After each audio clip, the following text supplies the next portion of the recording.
Alô, boa noite, muito boa noite para todos vocês. Muito bom estar aqui nesse carnaval abençoado. Para quem não me conhece ainda, eu sou o Nando Velasco. Oi, muito prazer.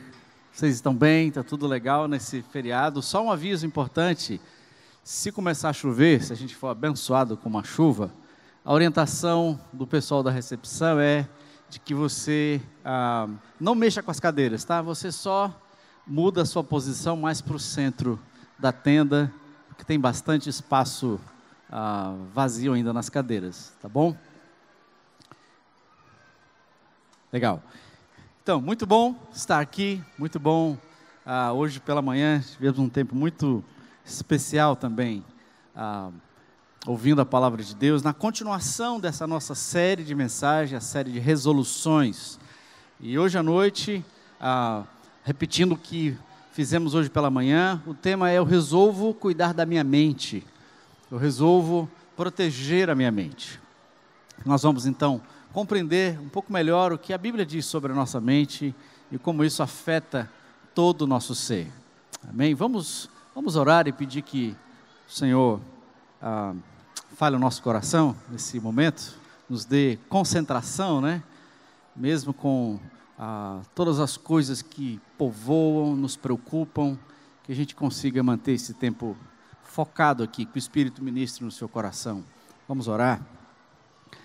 Senhor Jesus, nós te agradecemos pela bênção, o privilégio, a saúde, a semana, os desafios, as coisas que nos aconteceram, o cuidado do Senhor para conosco.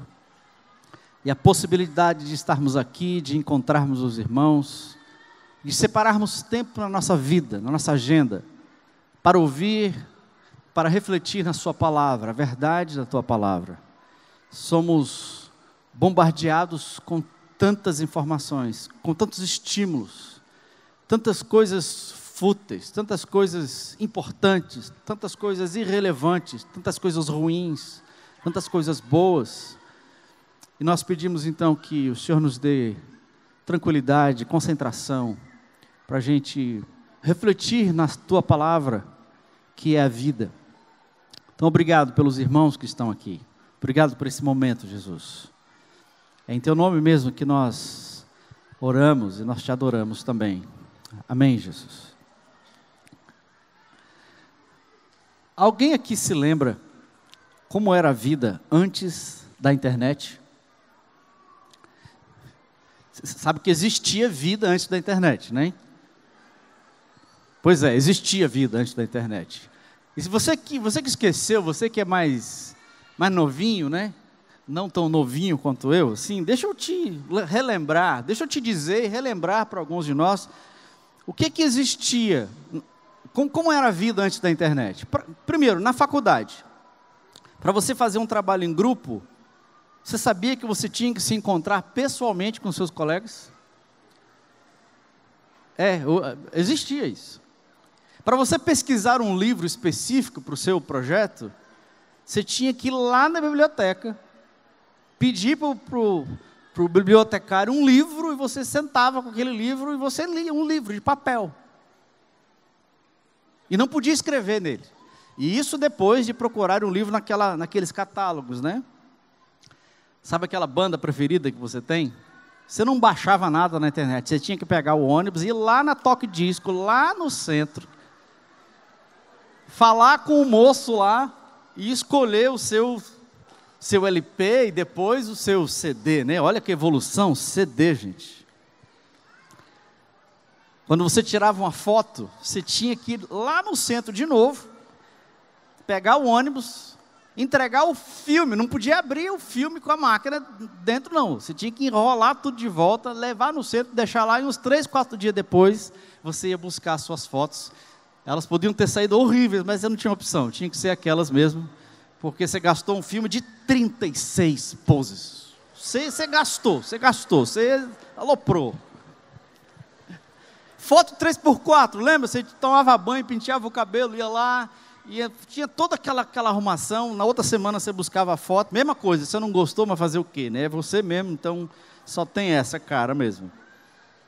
Você sabia, você que não se lembra, de que escreviam-se cartas no papel, com caneta, e você tinha que ir no centro, ou ir no correio, mais perto da sua casa, colocar um selo, lamber o selo e colocar assim, e postar.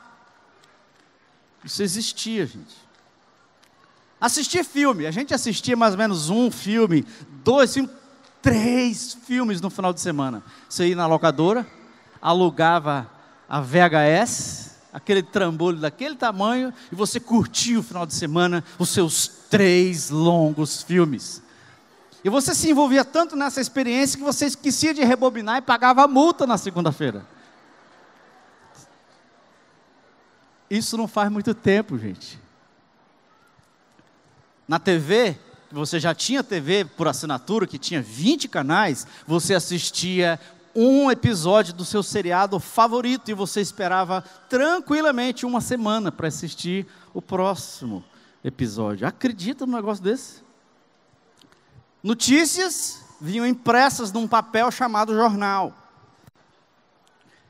Para você andar na cidade, você usava a sua memória para dirigir. Você sabia o endereço e você calculava onde era, olhava a posição do sol, o nome das ruas e você chegava lá. Hoje, uma revista de Harvard diz que o Google está nos imbecilizando porque a gente não sabe andar mais sem usar o tal do GPS. Quando você discordava das pessoas, da opinião das pessoas, você discordava educadamente. Você olhava para elas e, respeitosamente, você discordava delas. Isso não existe mais.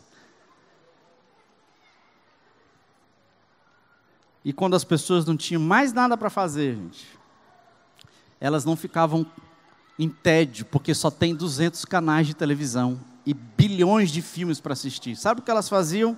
Elas iam ler, elas escreviam, jogavam futebol lá naquele campinho que tem um lixão assim no canto. Você fazia uma bola de plástico, de lixo, e a molecada se divertia. E depois ia tomar banho no rio, cheio de verme, cheio de micróbio, mas éramos felizes.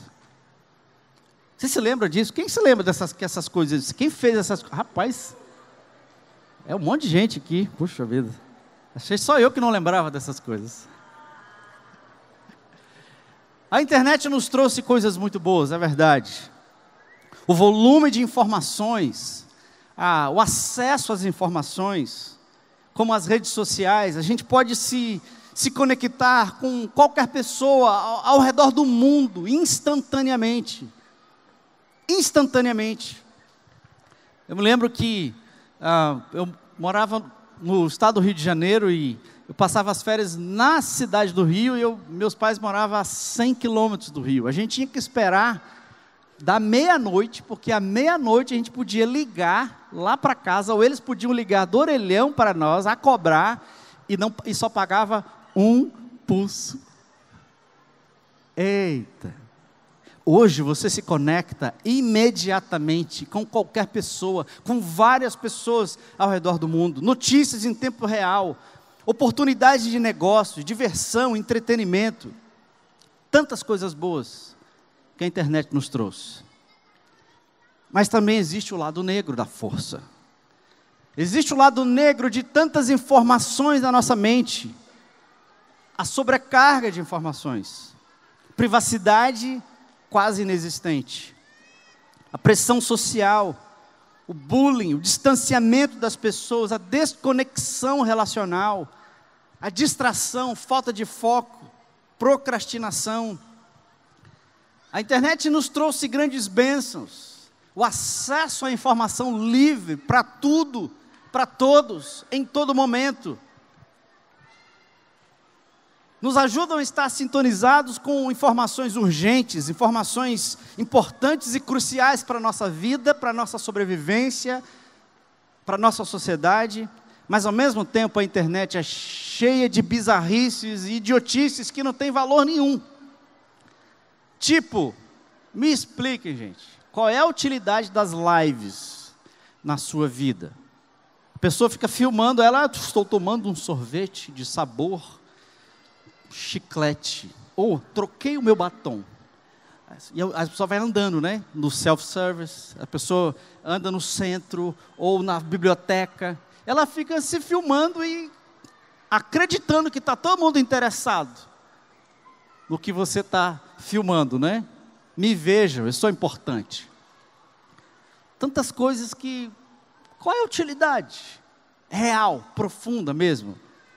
Coisas importantes, coisas desnecessárias, e coisas absurdas, como até ensinar a se suicidar e o terrorismo. Tudo isso, irmãos, está ao acesso de todos nós, o tempo todo. Não interessa a sua idade, não interessa a sua classe social, não interessa. Os pesquisadores estimam que existem mais de 295 exabytes de informação transitando na internet. Eu não tenho nem ideia do que isso significa.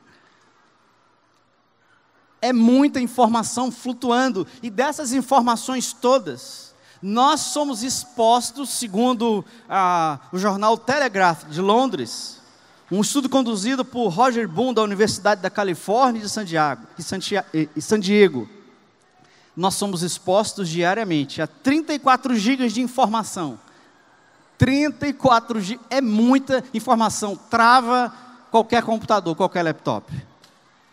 No espaço de uma semana. Isso através dos nossos smartphones, jornais, revistas, televisão. E nós deveríamos achar, nós concluiríamos que muita informação nos faz mais inteligentes. Não necessariamente. Grandes doses de informação, as pesquisas indicam. Informações instantâneas, sem tempo para serem processadas. Elas nos fazem menos inteligentes. E ela promove, sabe o quê? Ela promove a asfixia de informação. A gente se sente sem fôlego de tanta informação. Promove o que os técnicos chamam de a paralisia da análise. Você analisa tanto, você pesquisa tanto, você acumula tanto, que você não sabe o que fazer com isso mais.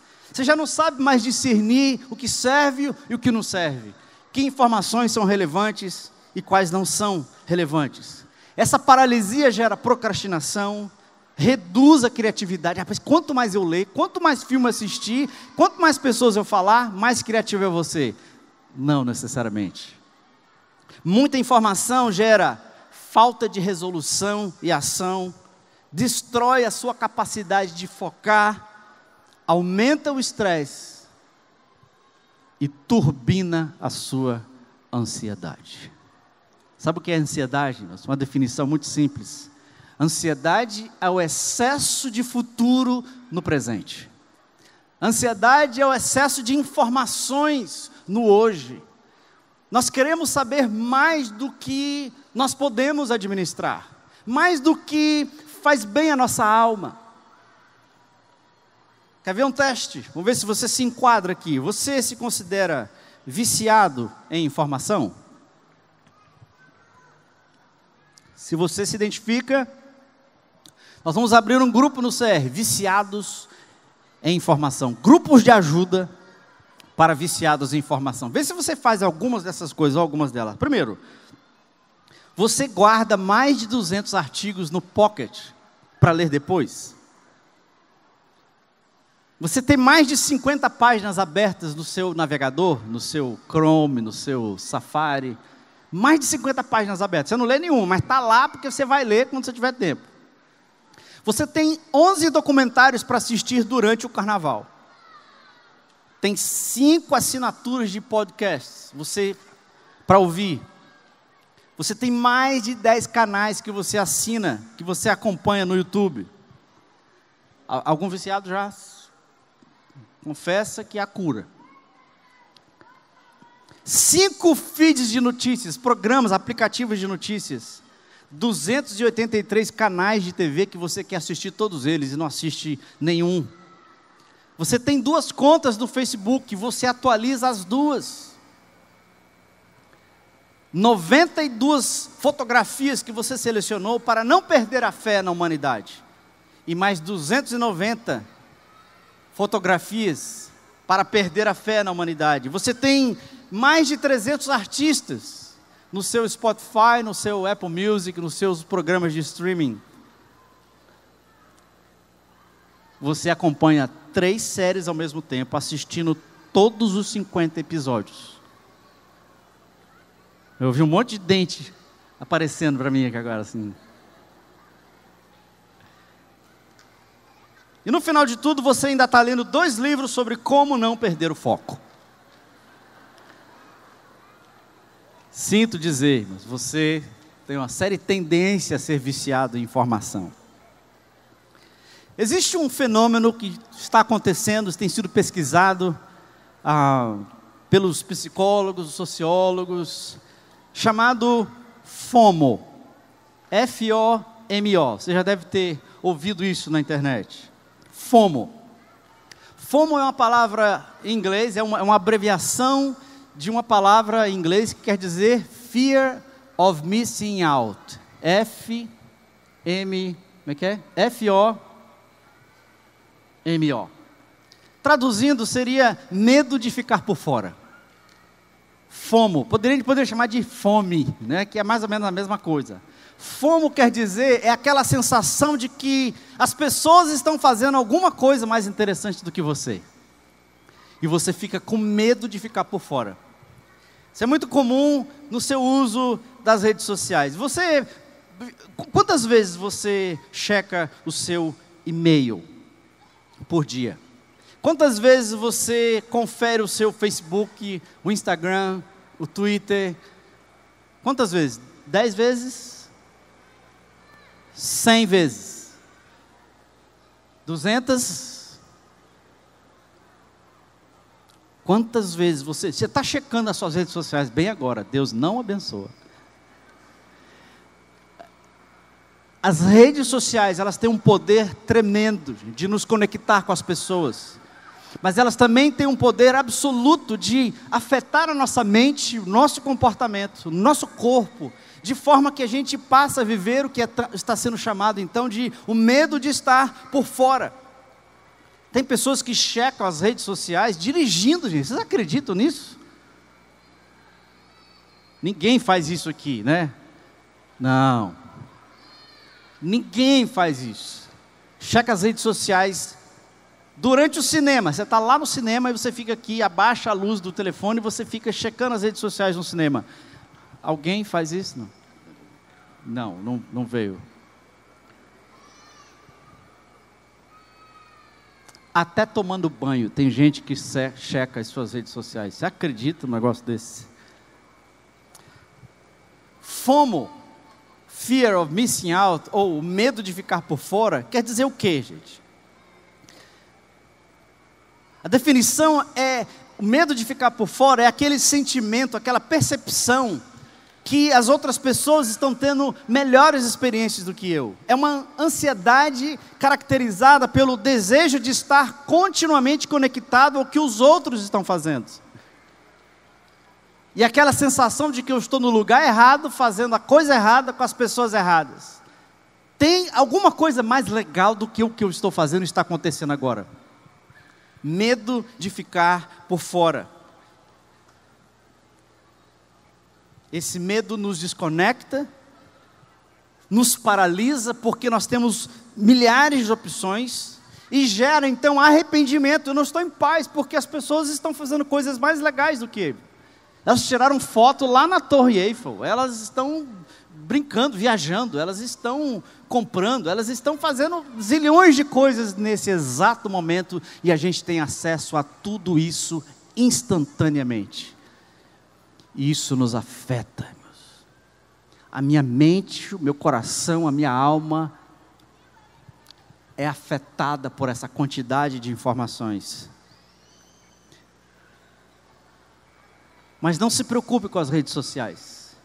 Não se preocupe com a internet. Os mesmos especialistas, os mesmos estudiosos, eles têm dito que o problema não é a internet.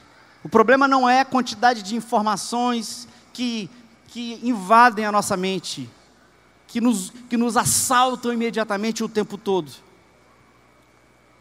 O problema não é a tecnologia. O problema é que a nossa busca, as questões existenciais da nossa alma, perguntas muito mais profundas, é que nos lançam nessa fobia, nessa angústia de encontrar respostas, onde nós não estamos encontrando as respostas. Nós queremos saber, nos conectar, nós queremos mudar a nossa vida, nós queremos vencer a ansiedade, o descontentamento. E a internet e todas essas informações não estão sendo capazes de resolver os nossos anseios mais profundos. Essa não é a minha leitura, a minha interpretação, é a própria ciência que está dizendo. E nós vivemos longe, separados, desconectados, solitários e tristes. Veja só o que está acontecendo através desse vídeo.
E assim caminha a humanidade.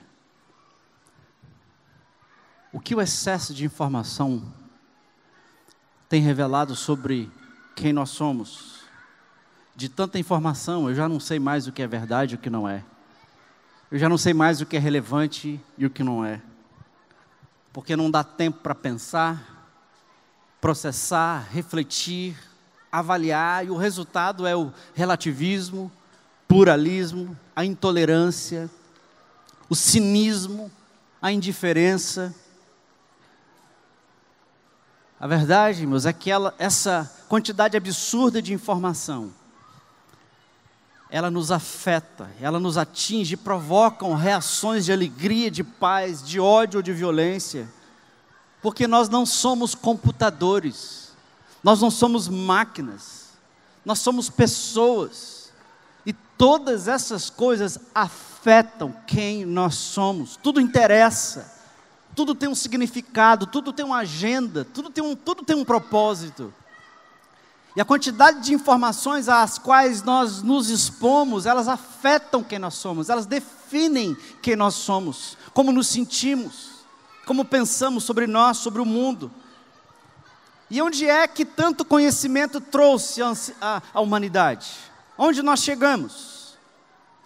É verdade que o avanço na medicina, na tecnologia, na química, na física, na genética, são inexplicavelmente maravilhosos. Aonde a humanidade chegou hoje é simplesmente algo impensável há 200, 300 anos atrás.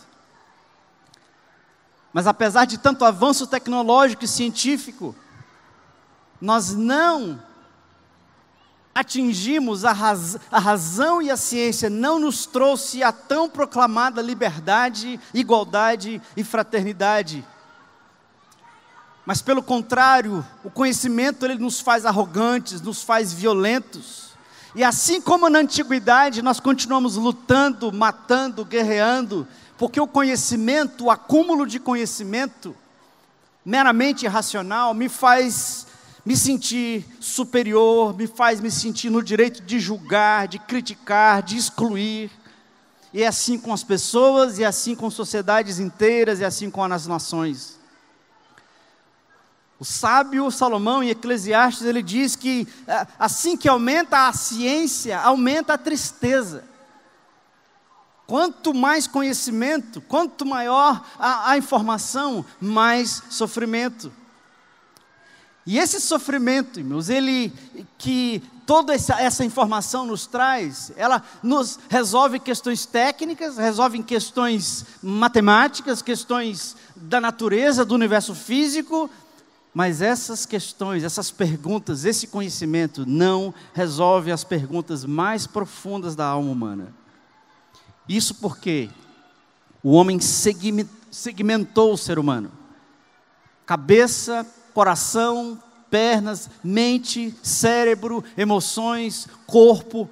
Nós somos seres fragmentados hoje e a razão ela foi elevada ao poder absoluto. Tudo hoje só existe pelo critério da razão. Eu só acredito se tem provas matemáticas. Esse é o método científico que determina, que nos traz avanços, mas também nos escravizam ao conhecimento meramente racional. A razão foi elevada ao poder absoluto. E o que não é explicado pelo escrutínio absoluto da razão, não é verdade. Não consigo provar pela matemática, então não interessa. A razão, por um lado, segmentando o ser humano, e a matéria. Tudo o que importa é o universo físico, a matéria. E a vida humana calou, o ser humano foi calado nas suas perguntas existenciais mais profundas. Quem sou eu? O que eu estou fazendo aqui? Para onde eu vou? E o grande mantra da ciência, dos grandes conhecedores, dos grandes doutores, no castelo da sabedoria, às universidades, a grande máxima é que nós nascemos por acaso, nós vivemos sem significado e vamos morrer sem nenhum propósito. Essa é a grande crença da ciência. Não interessa de onde você veio, você não tem origem, você vive por qualquer coisa, faça o que você quiser, até porque a sua vida vai acabar amanhã e não tem nenhum sentido. Mas os avanços da neurociência, a própria ciência, tem comprovado que a sabedoria tem dito ao longo dos séculos. O ser humano é muito mais do que o seu pensamento racional. A nossa mente é muito mais do que a razão. Nós somos seres integrais, indivisíveis, complexos e com profundas questões existenciais que clamam por respostas. Eu não sou só a razão.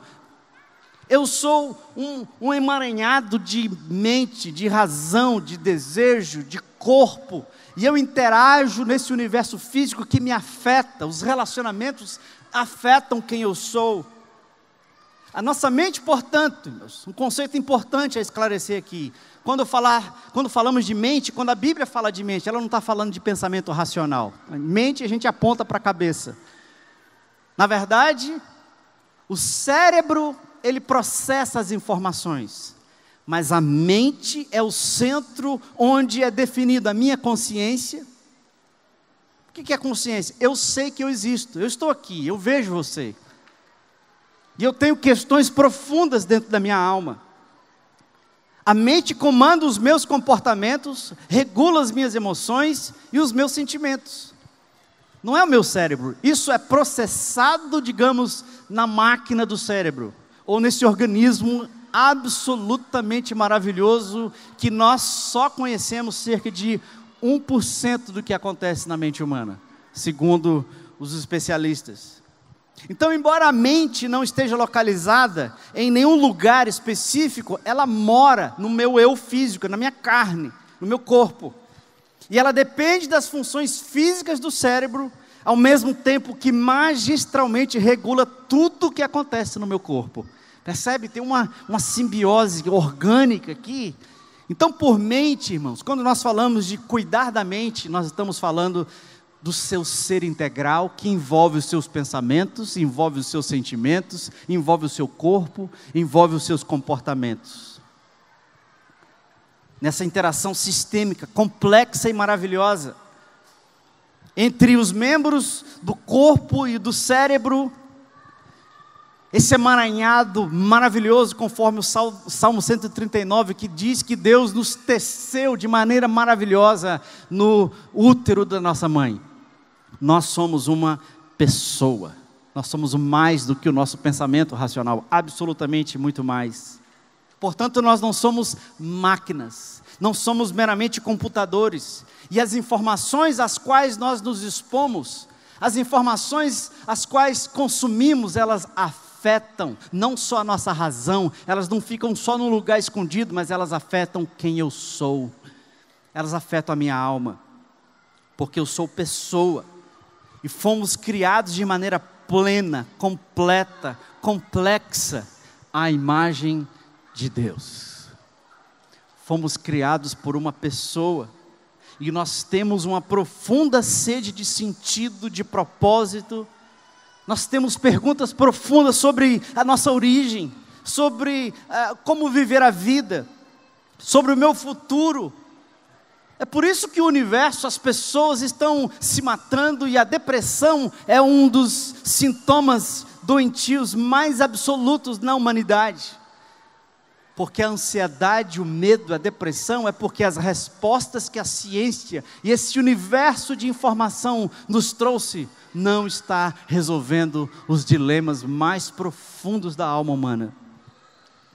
As verdadeiras questões, irmãos, estão muito mais além do que dados e informações.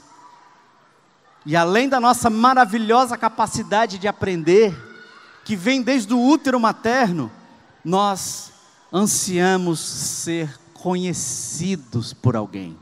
Nós ansiamos ser amados, ser valorizados, ser respeitados. Essas são as perguntas mais profundas da alma humana. Sabe quais são essas perguntas? Deixa eu ampliar aqui. Perguntas que todos nós fazemos, todo ser humano, na sua complexidade sistêmica de corpo, alma, espírito, desejo, comportamento e pensamento racional. Eu estou só no universo? Eu estou sozinho nessa vida? Eu sou alguém? Quem sou eu? Qual é a minha identidade? Toda essa crise que a gente vê na internet, crise de gênero, de briga, de identidade, na verdade é o ser humano ansiando encontrar um centro, encontrar um núcleo, encontrar uma essência profunda de quem ele realmente é. Porque nós não sabemos quem nós somos, e nós vivemos angustiados, aflitos ao longo de toda a vida, tentando provar que nós somos bons, que nós somos justos, que nós somos inteligentes, que somos superiores. E nessa busca é que o conhecimento racional se torna o grande Senhor e o grande Deus. Mas a razão, irmãos, as respostas da ciência não respondem a essas perguntas. O que me define como pessoa? Eu sou especial? Eu sou importante? Eu importo para alguém? Eu sou conhecido de alguém? Alguém me conhece profundamente na minha alma? Alguém voluntariamente, incondicionalmente, escolheria me amar? Eu sou digno de ser amado? Essas perguntas, irmãos, elas estão sendo caladas e sufocadas na alma humana, enquanto a gente consome quantidades absurdas de informação, que nos alienia, que nos cala, mas deixa um vazio na nossa alma, onde nós não encontramos respostas, e por isso a gente é escravo da depressão, da ansiedade, da ira, da violência, das drogas. Nós somos sedentos sim por conhecimento, por informações, mas sobretudo, irmãos, nós somos loucos, nós ansiamos por ser conhecidos por alguém. A humanidade cruza a história à procura dessas respostas na natureza, no universo físico, mas essas respostas só podem ser encontradas num relacionamento com uma pessoa. Essas respostas só podem ser encontradas num relacionamento com uma pessoa. Então, para mim, para você, para quem nos ouve, existe uma informação, existe uma notícia que é absolutamente importante para todos nós. Eu queria te dizer, meu amigo, meu irmão, quem nos visita, quem nos ouve, que existem respostas para todas essas questões. Para todas as questões da alma humana. Você não está só. Você não está entregue à sua ansiedade, à sua angústia. Você não está entregue à vergonha, à culpa que destrói e mata o ser humano. E a resposta a todas essas perguntas se chama o Evangelho de Jesus. O Evangelho que é o próprio Criador, movido por amor a mim e a você, vindo à nossa realidade através de Jesus, a fim de restaurar todas as coisas e responder todas as questões mais profundas da nossa alma. Amém? A boa notícia para você é que você não está só no universo. A boa notícia para você é que você é amado, que você é especial e você tem valor. Olha só o que o livro de Efésios diz no primeiro capítulo, versículo 3 a 14. Muito antes que ele estabelecesse os fundamentos da terra, ele já pensava em nós e nos escolheu como alvo do seu amor, para nos fazer completos e santos por meio desse amor. Há muito tempo ele decidiu nos adotar em sua família por meio de Jesus Cristo. Foi em Cristo que descobrimos quem somos e por que vivemos. Muito antes de ouvirmos falar de Cristo e de depositarmos a esperança nele, ele já pensava em nós e tinha planos de nos dar uma vida gloriosa, que é parte do propósito geral que ele está executando em tudo e em todos. Foi em Cristo que vocês, depois de ouvir a verdade e crer na mensagem da salvação, vocês se acharam em casa, livres, entregues, com a assinatura e o selo do Espírito Santo, que é um lembrete de que vamos receber tudo que Deus tem preparado para nós, uma vida cheia de louvor e glória.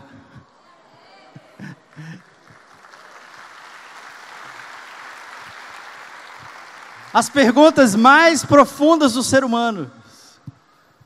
A proposta do Evangelho de Jesus é exatamente responder às perguntas mais profundas da nossa alma. Salvação, portanto, não é nos levar para um outro lugar, mas é restaurar a integridade do nosso ser, da nossa alma, da nossa mente, do nosso corpo, os nossos sentimentos, os nossos comportamentos, e me reconciliar com Deus, que é a fonte da minha vida. A morte e a ressurreição de Jesus destruiu o poder da culpa, da vergonha, destruiu o poder da morte, e começou em mim uma nova criação, e que vai culminar com a restauração definitiva dos céus e da terra. Eu faço parte dessas promessas. Eu sou um filho amado de Deus. Eu tenho origem. Ele me ama. Ele vive comigo. Ele me deu promessas preciosas e ninguém vai tirar a minha herança que está depositada no amor de Deus. Amém? Você vive ansioso, angustiado, preocupado, aflito? Quantos aqui lutam com a ansiedade? Muita gente. Os outros 50% lutam com a mentira. Vivemos com medo, irmãos. Ansiedade é medo. Ansiedade é a preocupação com o que vai acontecer amanhã. Ansiedade é sermos paralisados pelo que está acontecendo na nossa cidade. Insegurança. Meus filhos, o que vai acontecer? Sabe o que nos apavora, irmãos? É o não saber. É o não saber. Você é daquelas pessoas que vai no médico, o médico pede um monte de exames, e você faz o exame e vai ser entregue, vai estar na internet, você nem vai lá mais buscar, está na internet, você fica checando todo dia para ver se os seus resultados estão prontos. Aí quando fica pronto, você imprime todos os seus exames e você vai fazer todas as leituras, comparar com tudo, e você fica desesperado porque só não entende nada e fica apavorado porque você só vai ver o médico na semana que vem. Ou quando você recebe um diagnóstico, e esse diagnóstico não é bom sobre a sua saúde. Ansiedade, medo, insegurança. Deus não está, irmãos, apenas presente. Deus habita e mora em mim e em você. Já parou para perceber isso? Deus não está simplesmente presente em todo lugar. Jesus, através do Espírito de Deus, o Criador dos céus e da terra, aquele que conhece todas as coisas, sabe aonde Ele habita? Dentro de você. Você está com medo de quê? Você está aflito? Por quê? Você pode não saber o que vai acontecer amanhã, mas você confia numa pessoa que sabe todas as coisas. E Ele disse que você não é qualquer pessoa. Você é um filho, você tem um nome. Ele morreu por você, Ele te deu esperança. Ele restaura o teu ser. Ele disse que vai estar com você até o final de tudo. Ele disse que você é herdeiro de todas as coisas. Ele disse que nós vamos nos assentar com Ele nos lugares celestiais. Você está aflito porque você não consegue pagar a prestação da casa própria? Você está angustiado porque apareceu uma dor de cabeça e você não sabe o que significa isso? Esses sentimentos são reais? Esses sentimentos existem, são inevitáveis, mas acima do céu e da terra, existe um Deus que cuida de mim. Existe um Deus que me conhece. Existe um Deus que não me rejeita, apesar dos meus medos, dos meus pecados, dos meus vícios. Você acredita nisso? Fecha os seus olhos agora.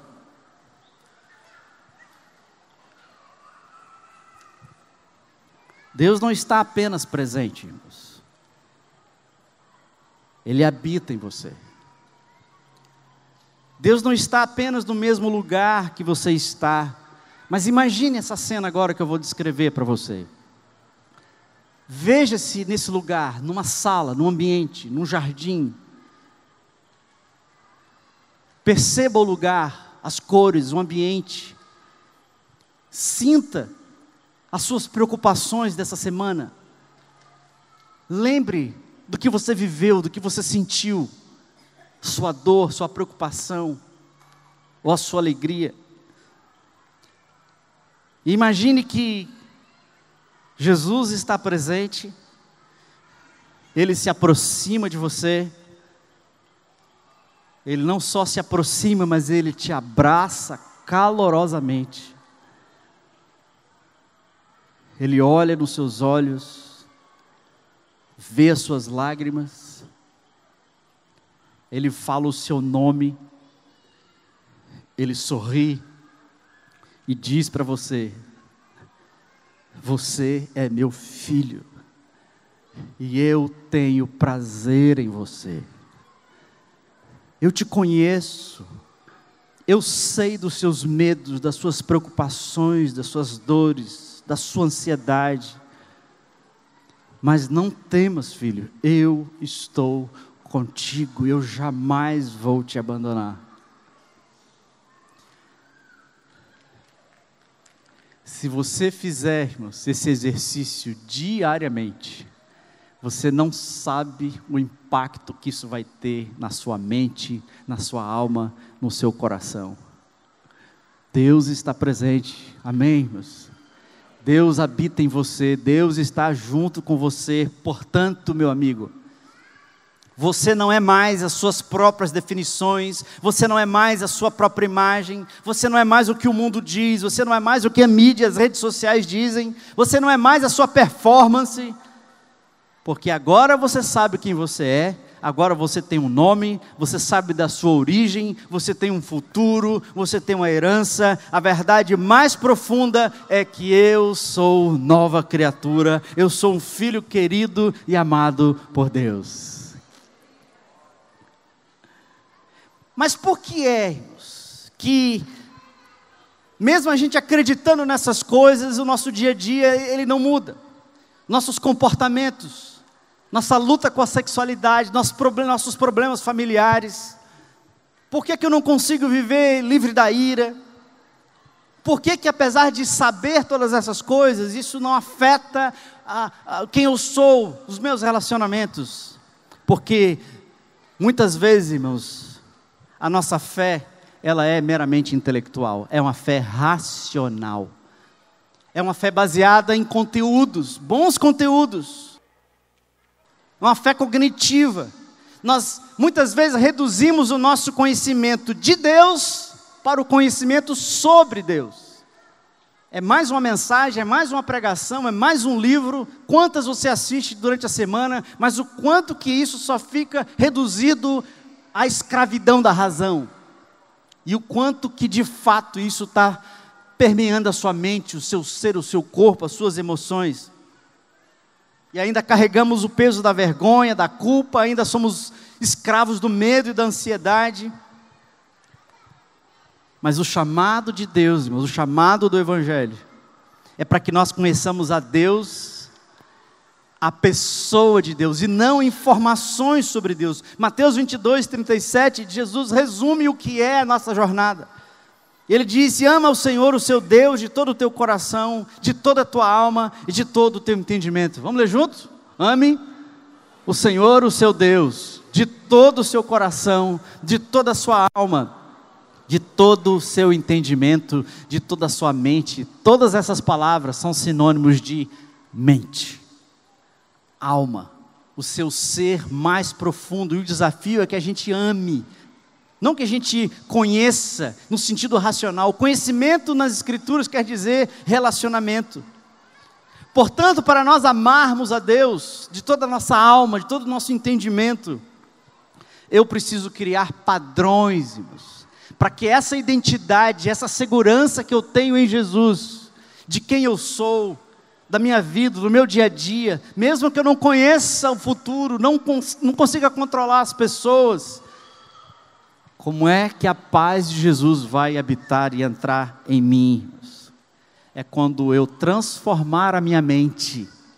Quando eu transformar a minha mente. Romanos capítulo 12 diz assim: não se amoldem ao padrão desse mundo, mas transformem-se pela renovação da sua mente, para que vocês possam experimentar qual é a vontade de Deus. Transformem-se pela renovação da sua mente, para a gente não se acomodar ao padrão desse mundo. Qual é o padrão desse mundo, irmãos? De medo, angústia, violência, ira, preocupação, manipulação, mentira, inveja, ciúme, maledicência, corrupção. ira, essas coisas todas. Esse é o padrão desse mundo. Como é que nós vamos não viver assim? Primeiro, a sua identidade já está definida. Você já sabe quem você é. Já foi plantada a semente em você. A semente de quem Cristo é, de quem Cristo viveu, de como Cristo viveu, de quem Cristo foi. E o desafio é que eu e você vivamos como Cristo. Você acredita mesmo que você pode ser como Jesus, viver como Jesus, reagir como Jesus, ser bondoso, misericordioso, longânimo, amoroso como Jesus nessa terra? Você acredita nisso? 1, 2, 3, 4, 5, 6. Eu sei que todos nós acreditamos nisso. Como é que isso vai tomar conta da gente, irmãos? Essas promessas que nos foram feitas. Nós precisamos nos transformar pela renovação da nossa mente, da nossa alma. 1 Coríntios 2, 9 e 16, diz que é o Espírito que revela a mente de Cristo para nós. É o Espírito que revela a mente de Cristo para nós. O homem natural não aceita as coisas do Espírito, porque são loucura e não pode entendê-las. Mas nós temos a mente de Cristo. Pedir que o homem natural, e até mesmo nós, na força do nosso ser, a gente tentar ser como Cristo, nós não vamos conseguir nunca. É o Espírito que tem que nos ensinar. E como é que o Espírito vai nos ensinar, irmãos? E deixa eu sugerir aqui então, alguns exercícios para você aprender a cuidar da sua mente, a fim de que você não seja escravo da ansiedade, do medo, das fobias, das loucuras desse mundo, a fim de que a identidade de Cristo flua através de você. Deixa eu te dar aqui alguns exercícios.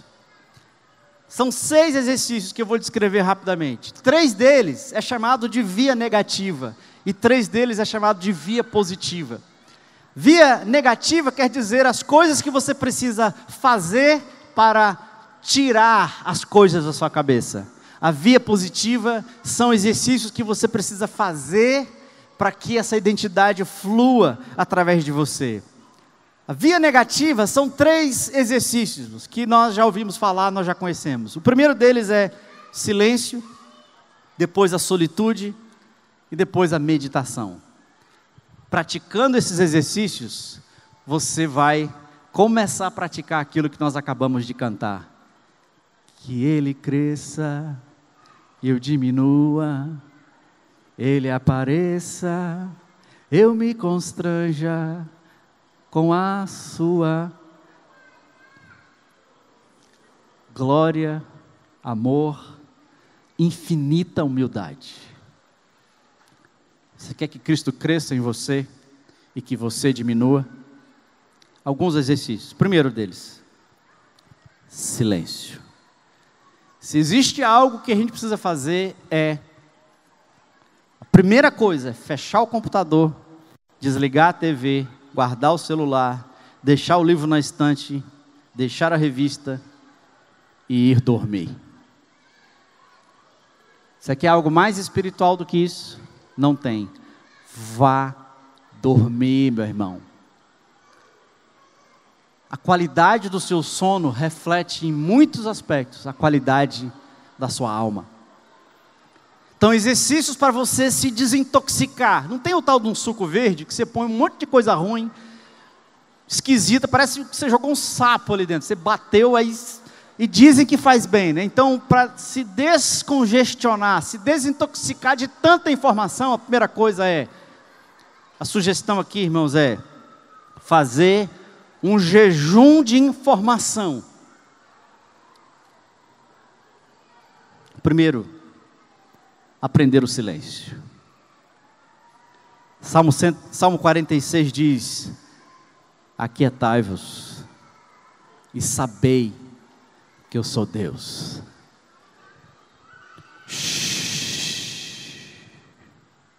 Respira. O que você vai tirar da sua vida? O que você vai reduzir? A sugestão nesse treino é: pare de falar, meu. Pare de pedir, pare de reclamar, de resmungar. Cala a boquinha santa e ouça. Preste atenção no que Deus está te dizendo. A sugestão é: fique em silêncio por 6 horas.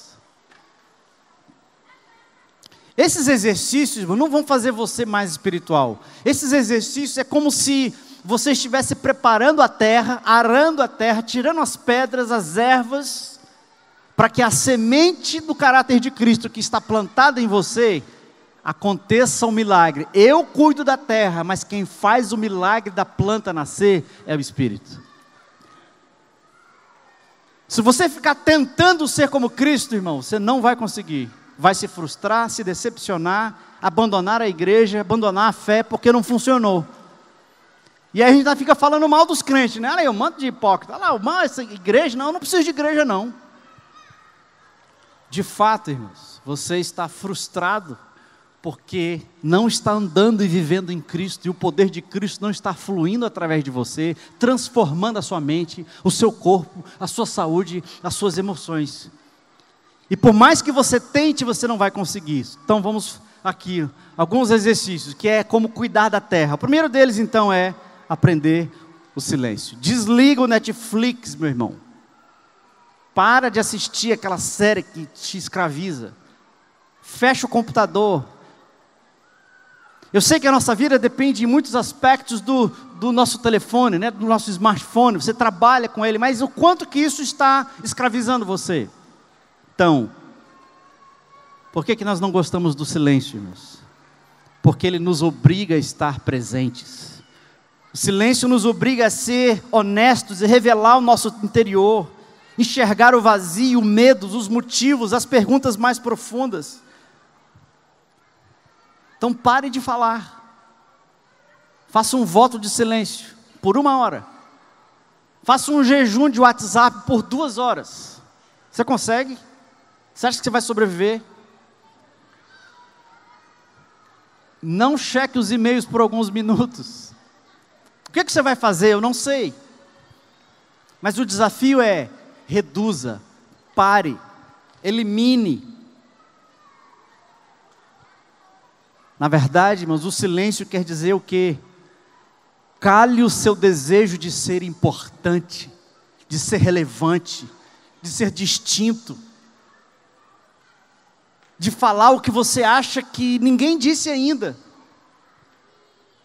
de encontrar a minha importância no meu comentário, no meu blog, na minha opinião, nas minhas... porque eu acho que, na minha opinião, e está todo mundo jogando opinião, mas ninguém está ouvindo ninguém. Então o desafio é: cale-se. Você pode se calar, porque você já é especial. Você já pode se calar, pode ficar quieto e ouvir aquele que te ama. Ele dizer aquilo que ele acha que você precisa ouvir. Reduza, silencie. O segundo exercício chama-se solitude. Solitude quer dizer estar só. Porque se você tentar diminuir os ruídos, desenvolver a habilidade do silêncio, só assim você vai conseguir ouvir o que Deus está te dizendo. Mas você só vai conseguir manter o silêncio se você fugir para um lugar onde não haja ruído, agitação e o vício de daquela atividade que dá o significado para a minha vida. Seu significado, irmãos, já está seguro em Jesus. Você não é aquilo que você faz, você não é as suas conquistas, você não é as estrelas que você ganhou. Todas essas coisas, Paulo disse o seguinte: eu considero toda a minha ciência como refúgio, a fim de que eu possa conhecer a Cristo. Você quer que Ele cresça e que você diminua? Quem quer que Cristo cresça e que você diminua? Então pega os seus títulos, as suas habilidades, as suas expertises, o seu nome, a sua fama, seu prestígio, e entrega isso para Jesus e diz: Jesus, eu não sou essas coisas, eu sou um filho amado e a minha identidade está segura em Ti. Por isso você pode se isolar, vá para um lugar sem ruídos, acorde mais cedo para estar só, Como é que você faz isso? Desligue-se por alguns minutos, por algumas horas das redes sociais, da internet. Vá para um lugar sem ruído, sem pessoas. Você consegue se desconectar? Simplesmente estar você e Deus. E aí você respira, você se alonga, se estica. Simplesmente seja você mesmo, com seus medos, seus vícios, seus motivos. Não fuja. Apenas permita-se ser conhecido pelo Espírito. Apenas permita que Deus se revele a você. Apenas permita que Deus manifeste a sua presença. Irmãos, Deus está presente em todo lugar, em todo tempo. Sabe por que a gente não percebe? Porque nós estamos ocupados demais, nós estamos com ruídos demais, informações demais, iludidos demais. Silêncio e solitude, então, tem a ver com foco. Significa você sair do palco, deixar de ser estrela, de querer ser reconhecido e valorizado, e deixar Deus te ver, deixar Deus te conhecer. Permita ser amado por Deus, do jeito que você está. Você não precisa tentar ser bom, você não precisa tentar ser santo, você não precisa tentar ser justo, você não precisa tentar ser o que você não é. Mas sabe o que você é? Você é filho, você é amado, você é escolhido, você é abraçado e Deus habita em você. Um outro exercício é o exercício da meditação.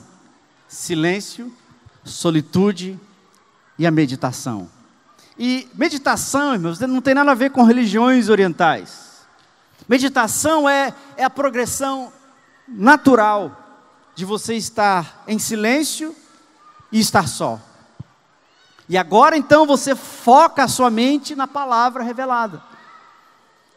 Meditação então pode ser entendido como focar a minha mente numa palavra, num conceito, num princípio, numa promessa.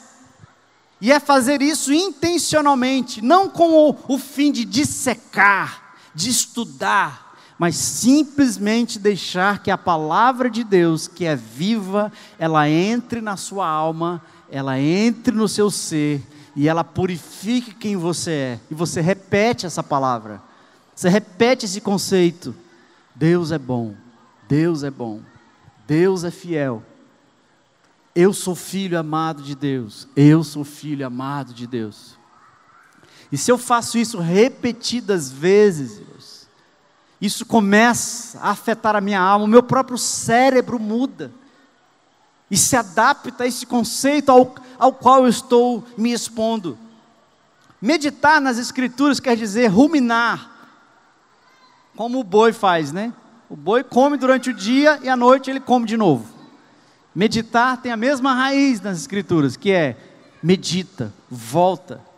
Sugestão para você é: escolha uma palavra, um versículo, uma característica de Deus e repita isso 500 vezes num dia. Eu prometo para você que isso vai fazer diferença na sua vida. Nós já fizemos esse exercício uma vez e foi muito impressionante. Não precisa ser 500 vezes, né? É só uma sugestão. Exercícios de como se despir, se desnudar, se esvaziar. E agora 3 exercícios que você pode fazer para se encher de Deus. O primeiro deles é a oração. Então qual é o primeiro exercício que eu falei, irmãos? É o silêncio, mas você pode falar agora, tá? Que eu estou perguntando.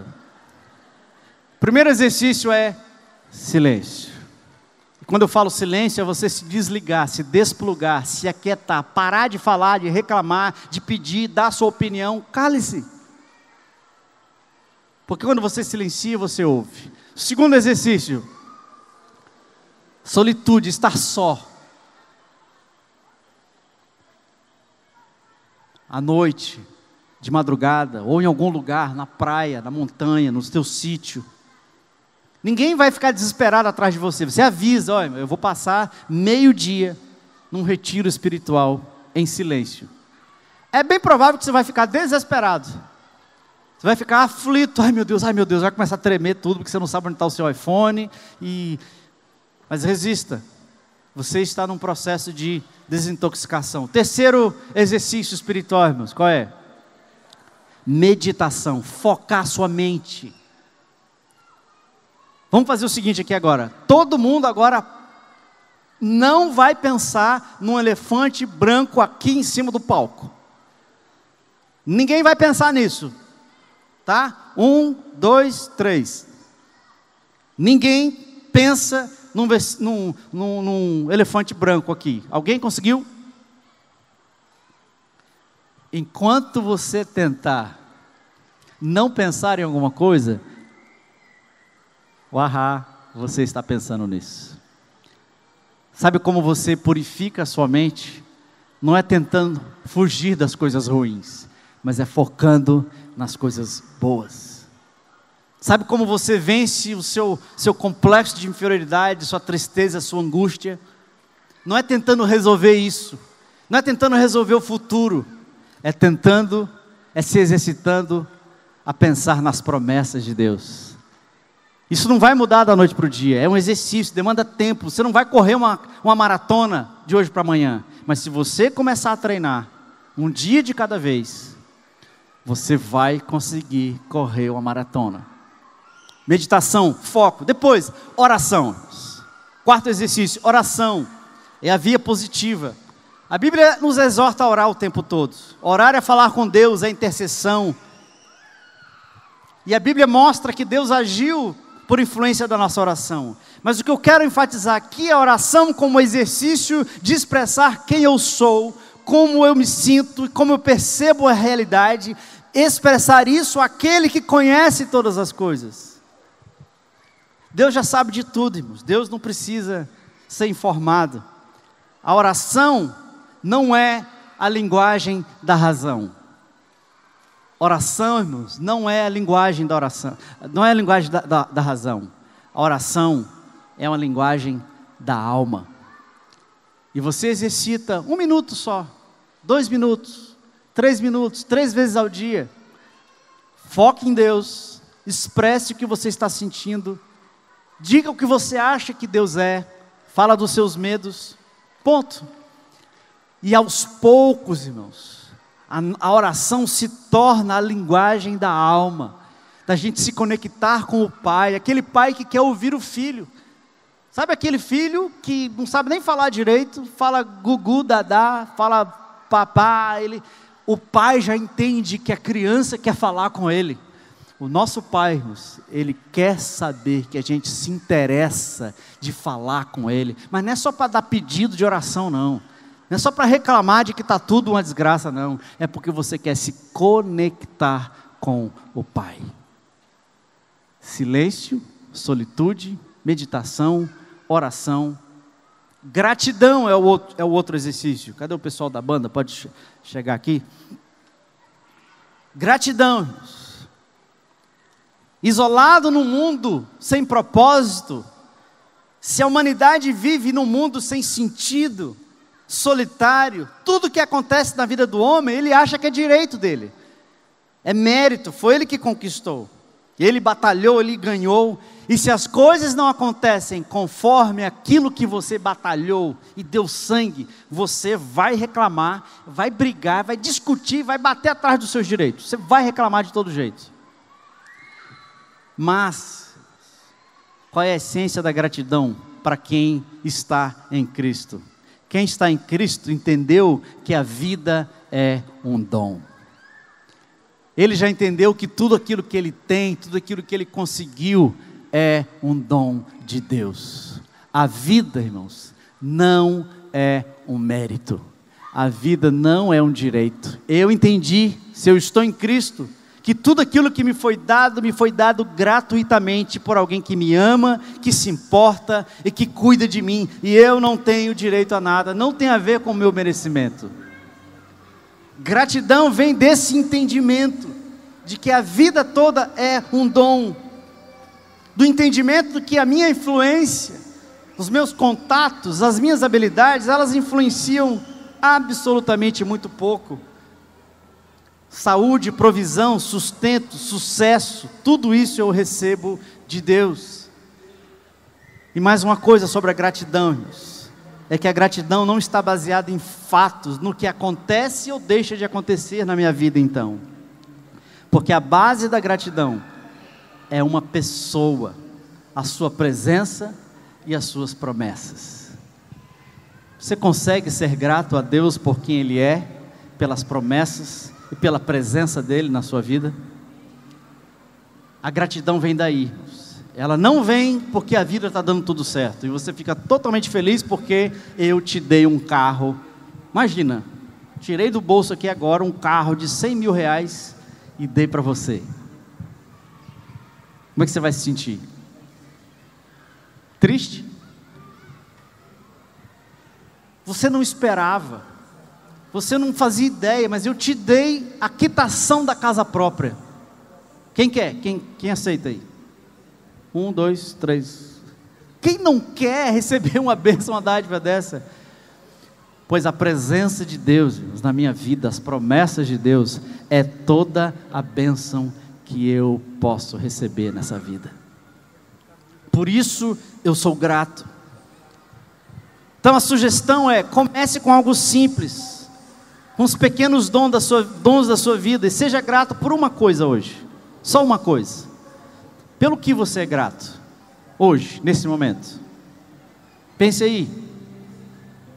Diz aí para o seu vizinho aí do lado. Pelo que você é grato hoje? Uma coisa simples.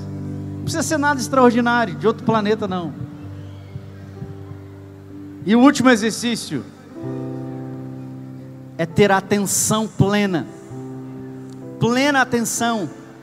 Porque a vida passa rápido, irmãos. São poucas as vezes que nós vamos nos deparar com alguns milagres da vida, mas por causa da correria e a quantidade de informações, a gente passa a vida despercebido. Atenção plena é estar plenamente presente, é prestar atenção nas sensações, no momento. Você está aqui agora, ou você está preocupado com o que está acontecendo fora daqui? Coisas que você não tem o menor controle. Preste atenção no que está acontecendo. Ouça os ruídos. Ouça a música. Perceba quem está ao seu lado. Veja essa pessoa. Se importe. Preste atenção nas palavras. Pergunte. Quando você for comer, deixa o celular lá no banheiro. Mastigue a comida. Sinta o sabor. Deguste o sabor da bebida. Respire. Porque essa é a vida que Deus te deu. E você não vai ser grato, irmãos, enquanto os seus olhos estiverem em outro lugar. Para você ser grato, você precisa prestar atenção. É um exercício intencional de estar vivo agora. É se libertar da escravidão de ser grande, de ser extraordinário, e se encantar com o comum, o ordinário e o simples. O que está acontecendo agora, irmãos? O que Deus está te dizendo? Eu queria que você então prestasse atenção na música que a gente vai cantar. E durante a música, no final, eu tenho 2 desafios para nós nessa noite. Vamos ficar em pé, para a gente se expressar melhor. Preste atenção no que você vai cantar, e dê o melhor que você tem, como um exercício de adoração ao Senhor. Amém?